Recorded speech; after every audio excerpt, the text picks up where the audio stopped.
Raise your hand if you have a dream of building a homestead or doing the off-grid thing. You're in process. Oh, awesome.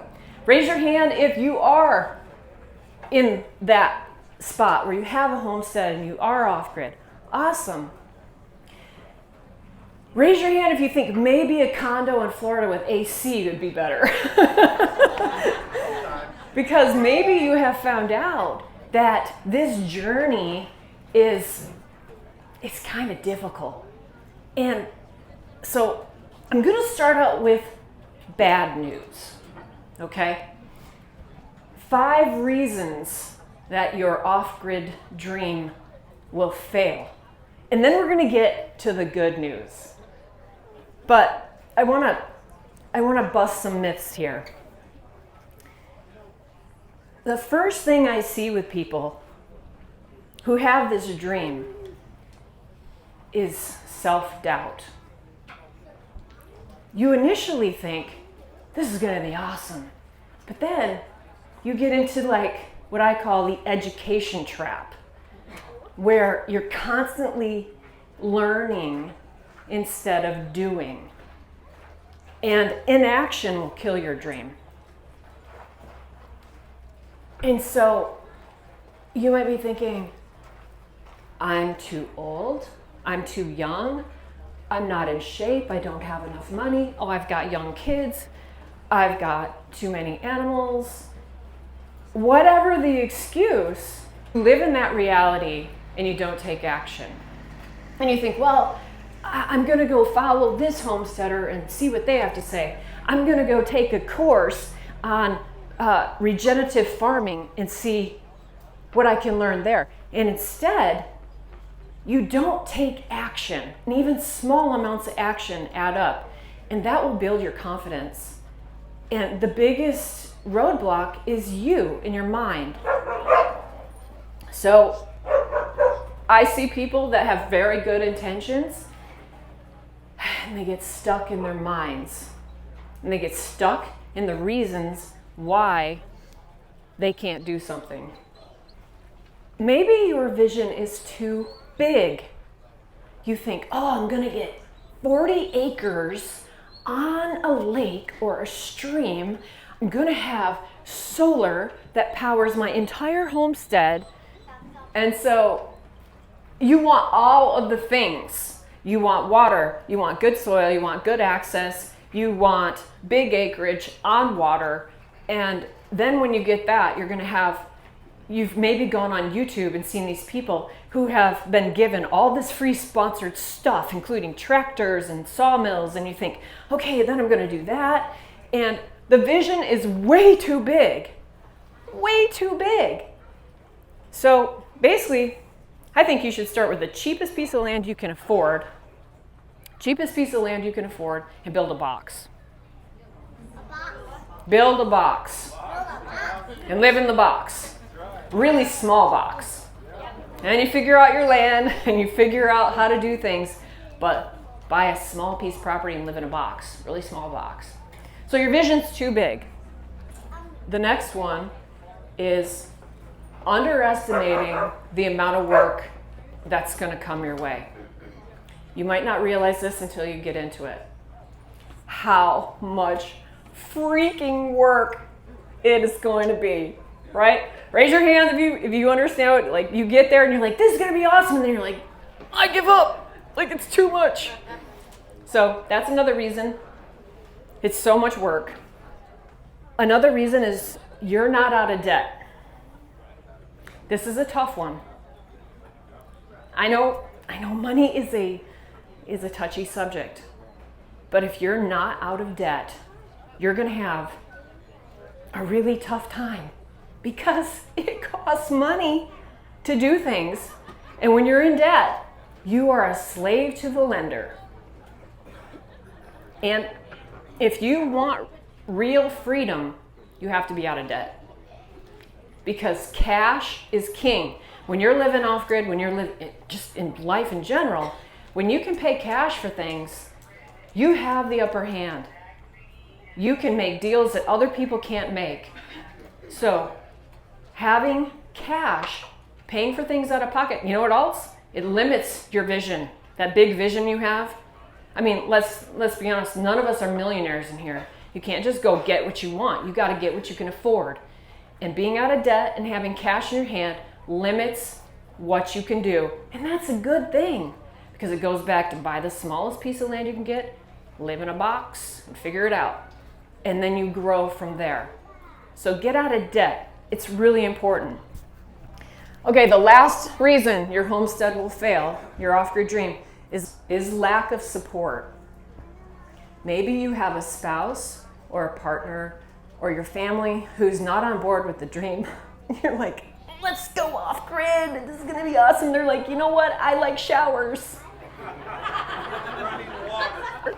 I like running water, right? That one is a tough one to overcome.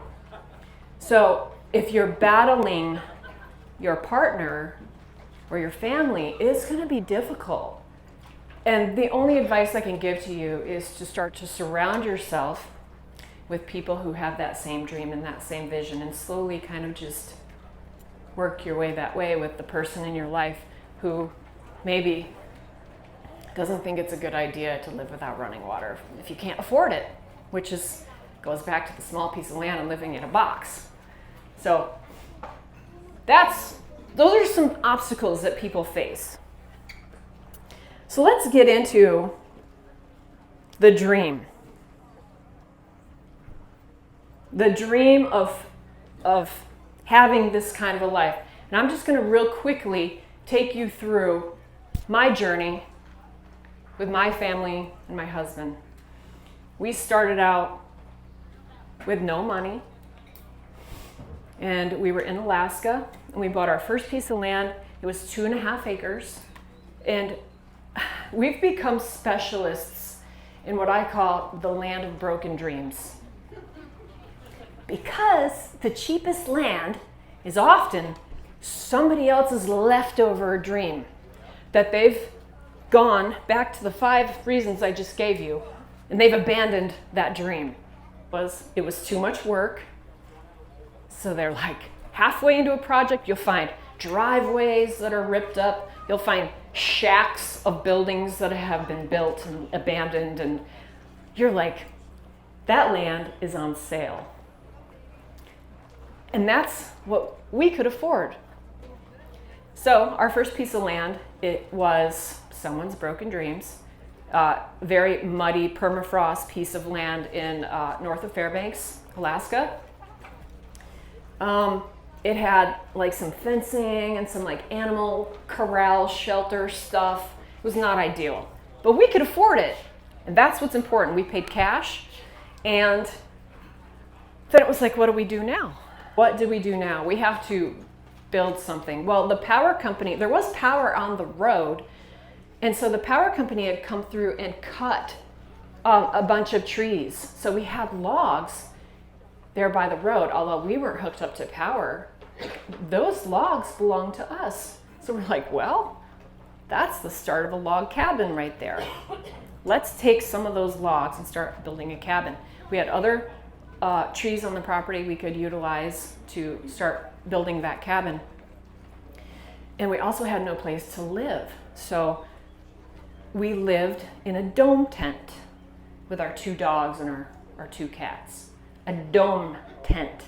This is really important in this story and in many of the other journeys that we took with buying land and starting over from scratch. Because if you are not willing to live like a scratching the dirt, bare bones minimum life like a chicken,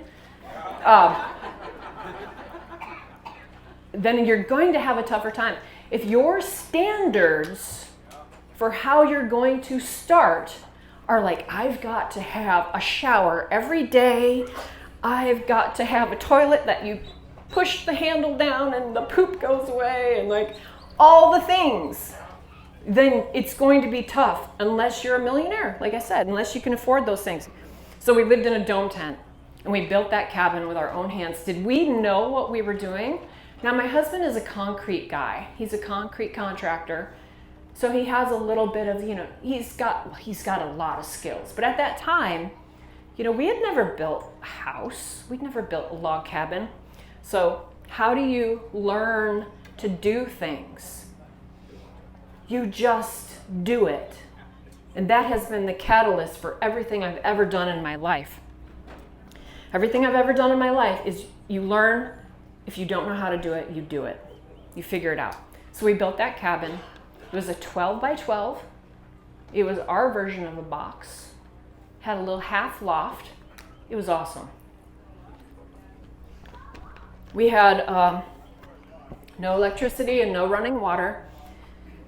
And we ended up having our first child, Belle, and she lived in that little cabin with us for about 6 months. And while we had that cabin, we started building a bigger cabin on the same piece of land. So 6 months after she was born, we were able to move into this other cabin again that we built by hand.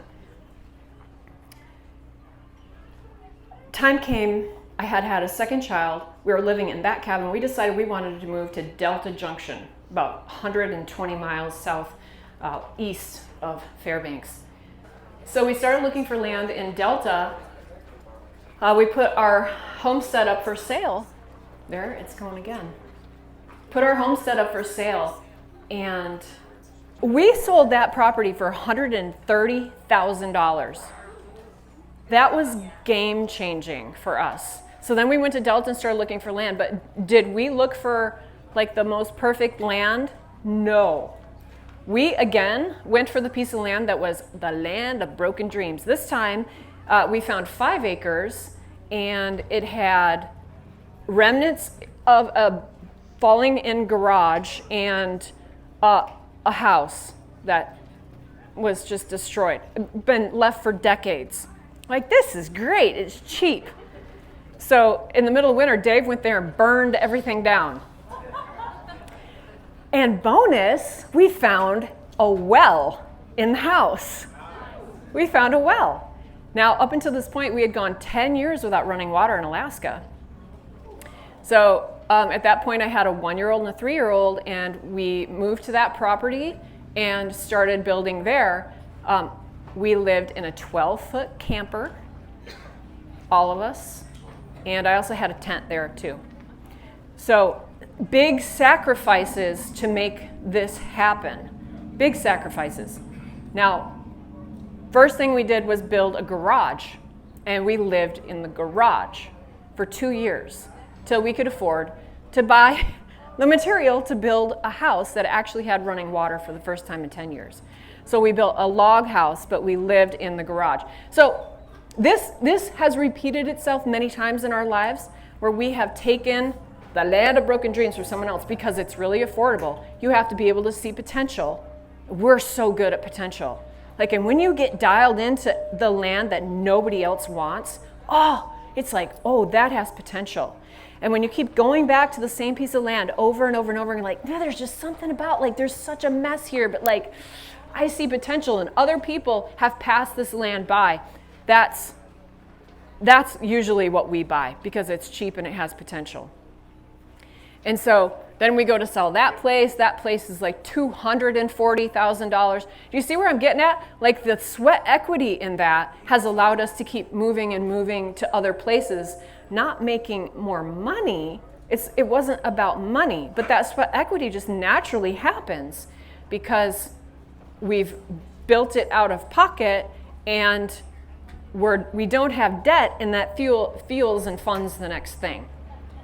But it's really important to remember how much we suffered in the process. It's all about sacrifices so that you can live that lifestyle. But it was years of sacrifice to get to that. And fast forward all these years, we own multiple pieces of property that we have multiple projects on. If you follow our channels, we're always building cabins, we're always doing stuff. And YouTube actually, pays for us to do that now because that's just how the internet world works. And we will get to that. And I think Nicole is going to talk about that also, is if you actually want to live kind of remote in a spot or even rural, what's going to be the best way to make money? Like, that's one of the considerations. How are you going to make a living? And I know Nicole, I think, is going to talk about that in one of her sessions. I think it's tomorrow. Last session tomorrow. She's going to talk about that. But we tapped into some YouTube stuff that has literally paid us back. So that was not a quick journey either. I mean, I've been on the platform for nearly a decade. It'll be a decade next year in March. I mean, it's lots and lots and lots of hard work. If you think people on YouTube don't work, you have to stick with it to make a living that way. It's really hard. I didn't make any money till like year 5. So it's not a quick fix, but if you want to document your journey and you're really a good storyteller and you enjoy editing and the whole process, then it's something you can document. And even if not, it's a great way to have that as a record for you to look back and see your progress, which is really awesome. So I want to cover, if you are looking for land, I kind of want to go over the process of maybe some things you should think about when you're looking for off-grid land or homestead land. But the biggest piece of advice I could give you is to look for the piece that has remnants of someone's broken dream on it, because it's more sweat equity that you will have to do, but oftentimes that land is much cheaper. And if you're on a tight budget, it might be a way for you to actually get on land.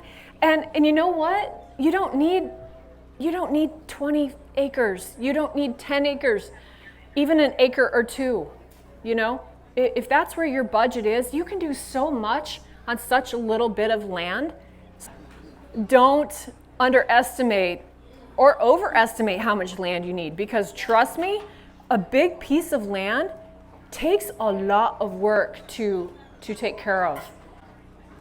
We have a big piece of land in the UP of Michigan. It's 76 acres, and I don't think I've even seen all of it yet. You know, there's no way. I'm always like, I'm gonna do trails and blah blah blah, and it's like, you know what? I always say nature wants to win. Nature will be against you the whole way, because you are always cutting trails, you're always dealing with weeds, you're always dealing with deer, eating everything, like whatever it is, nature wants to win. So when you're looking for land, I want to give you 10 things, if you're taking notes, that you should look for and think about before you decide on your land. Number 1 is access. Now you can find amazing pieces of, you know, I speak about Alaska because you can find land, you're like, this is crazy awesome, but like you have to fly in or you've got a boat in, and trust me that is just such a hard thing to get through. Access is really important. So can you drive there? Is it going to be ATV access only? Is it going to be, there's some land that's like, oh, this is such a good deal, and you look and it's like, oh, foot access only through like not an easement through the state forest or something, you know, so you really have to pay attention about access. Make sure you check on your access. Make sure that if there is an easement, that it's an actual easement and it's not like through the neighbor's land and they're going to be like, no entry for you, my friend. Like, it has to be a legal access. Really important that you can actually get to the land that you're going to buy. A lot of our property is only seasonal access, which means it's on a 2-track. That's a Michigan term. Do you guys know like what a 2-track means? 2-track is just, it's not a road, it's not a maintained road. It's just like you can get through the land. There's a pseudo road trail, but it's not maintained, it's not, you know, plowed, it's not county, nothing. So when it snows or if there's a flood or whatever event, you're not getting through there unless you personally maintain that road. So it's on a 2-track. And there's no way we're getting in there with beyond snow machines in the winter. Like, it's miles of 2-track and you can't get in there. So you got to know about this. And if you're like, that's okay, give it a year. I know a family that like tried to live the off-grid dream, like way off a 2-track with, you know, small kids and like 2 years later, they were out because the access broke them. Access will literally break you. So really think about that. What is the zoning? Okay, zoning really depends on where you are. I hate to say it's easier to ask forgiveness than ask permission, but in my life, I have found that when you start poking the bear, then you start bringing attention to yourself. Listen, I'm not here to give you zoning advice. All I can tell you is that if you're far enough off the beaten path, in our case, in Alaska, nobody cares. There's no zoning in rural areas, pretty much. The Upper Peninsula of Michigan, it's so far removed, like no one's going to check on you ever. Like, I don't know why we pay taxes up there because there is no services. There's zero. They're not gonna, like, my A-frame cabin, they're not even gonna find. And it's not like a humble brag. Like, they're not gonna find my cabin. I built that by bringing materials in on an ATV. Like, it's buried. I put a green roof on it on purpose. It's right in the pine trees. Like, you can't see it from air. You can't see it. So, like, I'll never be found. Do I care about zoning? Absolutely not. So you have to kind of pick and choose. But if you're going to be in an area, especially if you have neighbors that are going to be interested in what you're doing, they might call people on you. You just never know. So good idea is to just be real local. Like, call, if you want to call and investigate zoning, call like the third party. Like, my friend is thinking of, never give your name, never give generalities. Like, what is the zoning in this county or in this township? And you can, probably most of that is even online. A lot of times you can build structures that aren't permanent and it doesn't require zoning if it's under a certain square footage. So again, it goes back to this tiny box, small piece of land theory. So think about that. You want to make sure you're not in any kind of incorporated association, which is a nightmare, where they're like, you can't build this or that or do whatever you want on your land. And that exists even in some rural areas, so you have to be aware of that. Another one, a big one, is what is nearby the place you want to buy. It's really important. You might get there and be like, this is really awesome. And then you find out like a mile away is a logging operation that runs like 24/7 building pallets. So they're never going to stop processing lumber into pallets. And that is noise. And you can hear it from a mile away. So visit this piece of land many times a day in different, not just on the weekend where maybe something's not working, like a gravel pit. Or is there a dump nearby? Or look at the landowners nearby. Is it just trashy? Is it just gross?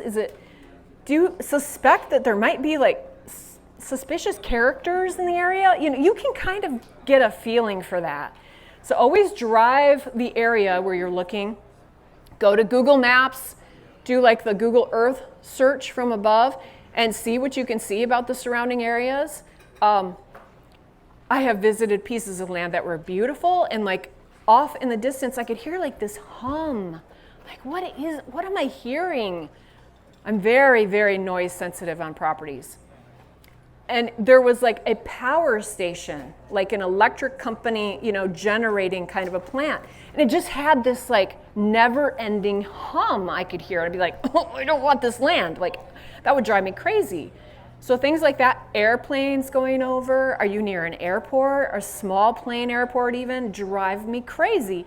Like, you wouldn't know our place in Alaska until you live there, but like I have a neighbor that shoots all the time. Well, if you're a person that doesn't want that, you would kind of want to know about that. Nothing wrong with people shooting guns. But if you didn't know that, if you're there for like peace and tranquility and you're like, this guy shoots his gun all the time, it'd be like such a bummer that you just bought this land. Some of those things you are not going to find. Highways a mile or so away, that sucks. It's awful. So keep in mind like that kind of thing. Do you have cell service? I always check my phone wherever I go. On a piece of new land, You can go to check your phone, because if you're trying to do business, if you're trying to, make a living out there on the internet or with your cell phone or whatever, you need cell service. I just got the Starlink Mini for, oh my gosh, it's a game changer. It was a $500 purchase for the actual thing. And then it's like $50 a month or something for 50 gigs. And I'm blown away right now. I'm like, this is a game changer for me, because I do everything online. So I could take that with me and do work remotely. So Starlink Mini has been awesome. But check your cell phone. What kind of resources does the land have? Does it have a pond? Does it have great solar opportunities? Does it have timber that you can use? How is the soil? Can you grow things in the soil? Like, is it too sandy? Is it permafrost? So look at what kind of soil and what you want to do with the land. What is the climate like, and how is that going to impact how you live and how you build and how you homestead? Alaska has 2 seasons, bug season and winter. So Tennessee, it's hot. It's hot. Like, great solar, but how are you going to keep cool and actually keep your animals watered and cool? And there's so many considerations. So think about the climate. Do you have lots of snow? How are you going to deal with the snow if you're off-grid or remote? You have to clear your own long-ass driveway. No one wants to live on the road, so you probably have a long driveway. You're going to have an ATV plow or hire someone to clear your road. How are you going to heat your home? Do you have wood? Are you going to do propane? There's so many things to think about with climate. Big one is water. Do you have access to water? Water is huge. Either you're going to be able to collect rainfall or dig your own well or have a well put in. How are you going to operate that well? How are you going to take showers? How are you going to get clean drinking water? These are all major. So for 10 years, we would haul water from an artesian well, 5 gallons at a time. Still do that. Both of our places in Alaska are still off-grid with no water. We still do that. But you can collect rainwater. Water is a huge consideration. That family I mentioned that was out in 2 years, the access and water, that's what got them out of there. It was just too tough. They didn't have it figured out, and they had no systems in place, and they had to go. If you can punch your own well, that's amazing. I have a video on my channel. By the way, I have a whole playlist on my channel, Girl in the Woods. It's called Off-Grid and Homestead Development. And there's all kinds of videos on there about selecting land and putting in wells and building. So if you want to check that out, go to that playlist, and it'll kind of clear out some of that stuff for you. Solar, is there adequate sun exposure for solar? And so those are my top 10. If you want this list, go to my website, brookewhipple.com. There's a free PDF. You can grab this list. Just put in your email address and you can grab this list off my website for free. And you can download it, these 10 things that I just talked about. 2 more quick things and I'm going to go. Spiritual health, your physical health, super important. What you put in your body is what you put out. It actually is the thing that keeps you alive. So what you eat is who you are. It's super important to remember good in will be a good long body, good life. And also, take this to prayer. Take this to the Lord in prayer. If you're a believer, I don't know where I'd be, but Philippians 4:6-7 says, "Do not be anxious about anything, but in every situation, by prayer and petition, with thanksgiving, present your requests to God. And the peace of God, which surpasses all understanding, will guard your hearts and your minds in Jesus Christ."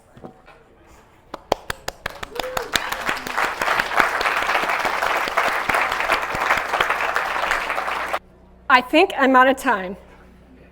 No, keep going. The MC is like, I don't want to talk. Do I do some questions? Yeah, if we have time, I can take a few questions. Anybody have questions? Right here. It's not really a question, but I'm very thankful that you weren't in that tent that got scratched by the bear. Yes, And that you and your corgis. my corgis. My wife and I follow your show. Thank It's you. great.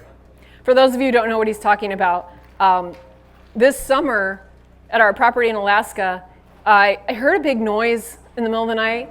I was in a tent with my doggos. Dave wasn't on the property. He was up in Fairbanks, and I heard this big noise, and I'm like, ooh, grabbed my bear spray. We're all quiet and went back to sleep. In the morning, I found my shower tent down and big old grizzly marks on my tent, and checked my trail cam. Although it wasn't on that night, I have a grizzly in camp wandering around, so it's like, sphincter.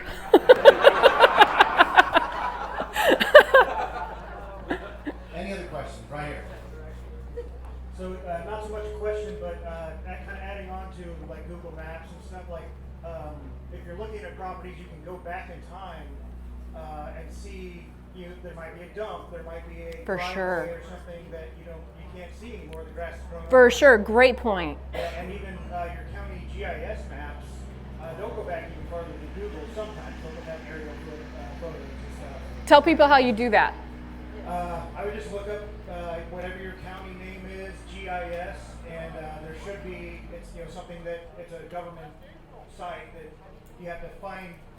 Sometimes it's kind of hard. You can put in your name and search for the property, or if you have your parcel number. Oh, I guess if you don't own the property, I guess you wouldn't. Well, even on Google Earth, how do you do it?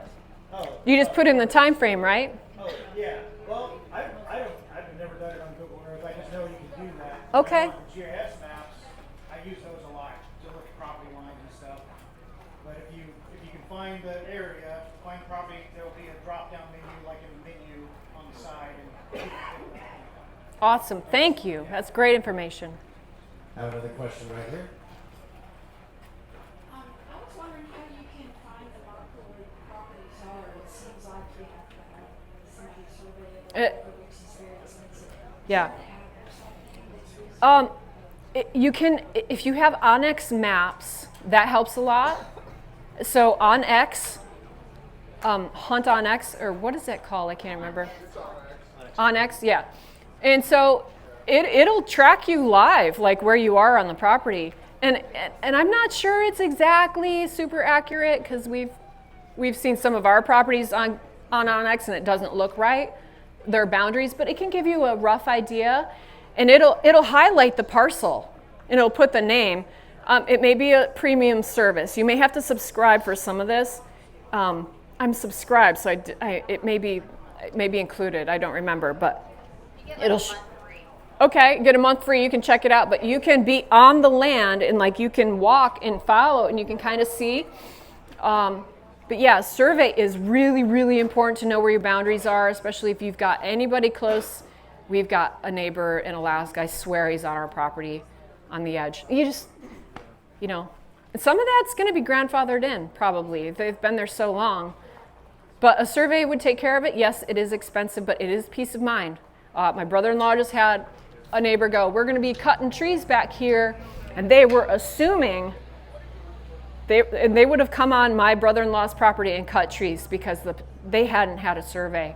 So my brother did the survey, and it's like, no, you're not cutting our trees. So that kind of stuff is really important to know your boundaries.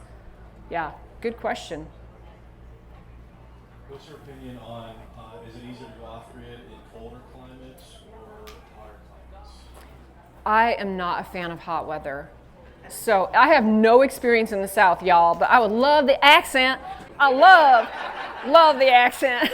I will take that. Oh, people with a Southern accent, I just want to give them a hug. Anyway, I only have experience in northern climates. It's tough, depending on where you are, but I also feel like it's just what I know. It's what I have figured out. So I think wherever you live, you can figure out the best thing for you and make it go. So harder or easier, I don't know. Heat for me would be way harder. So I don't know. And, wow, it was so great to be here. I'm thankful for Nicole asking me. Thanks for having me.